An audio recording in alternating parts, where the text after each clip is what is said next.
Sa pagpapatuloy ng aking kwento, ang aming gala sa Baguio. So, after naming nagising that time ng umaga na yan, eto, gagala kami, papunta kami ng Cam Janhay. So, pupunta kami mag-picnic. So, eto muna ang aming ganap. O, 'di ba? Posing-posing pa ang inyong mudra. Ayan, ang ganda ng bahay na yan, as in talaga. And then, nakasakay na nga kami dyan. Ang aking modra, ang inyong lola. O, gandarang lola. Pupunta na kami ng ano, Janhay. So ayun na nga guys. Ang tabayanan nyo ang aming paglalakbay. Ayan, sakay-sakay muna, ride, papuntang Janhay. Mabuti na nga lang at walang traffic that time nung kami ay nagpunta dito. Kasi nung minsan na nakarating kami rito sa Baguio, ay nako, Diyos ko, sobra ang traffic. Parang ayaw mo nang lumabas sa sobrang traffic. So, ayan na nga guys, nakarating na kami ng Janhay at nag-parking na sa parking lot. So, ito ang ganap namin.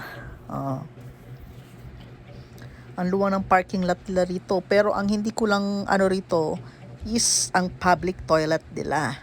Medyo hindi maayos. Okay naman siya pero hindi siya maayos kasi nga sa sobrang dami ng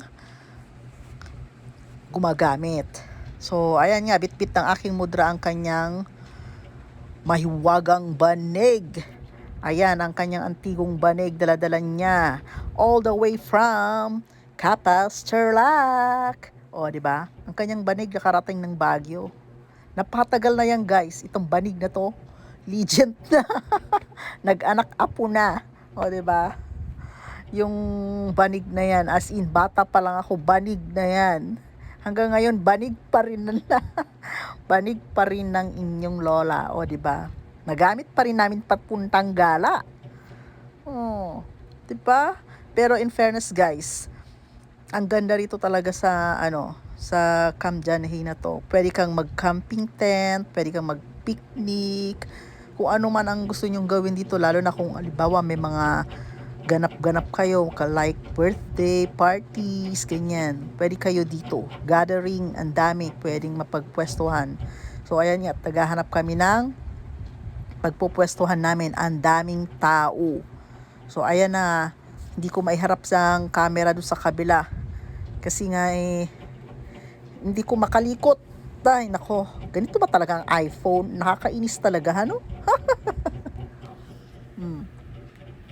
Pero in fairness, napakaganda talaga ng lugar na yan. Pero hindi kagaya dati nung bata pa ako. Nung bata ako, ang Cam Janhay, as in parang ghost town. Napakaraming puno, less ang pollution, and then hindi pa ganun karami ang mga commercial buildings, mga like commercial establishment, kaya ng mga na mga nagtitinda or parang ganun ba, mga 7-Eleven, mga ganyan, mga fast food chain. Ngayon ang dami na, pati sasakyan marami na rin.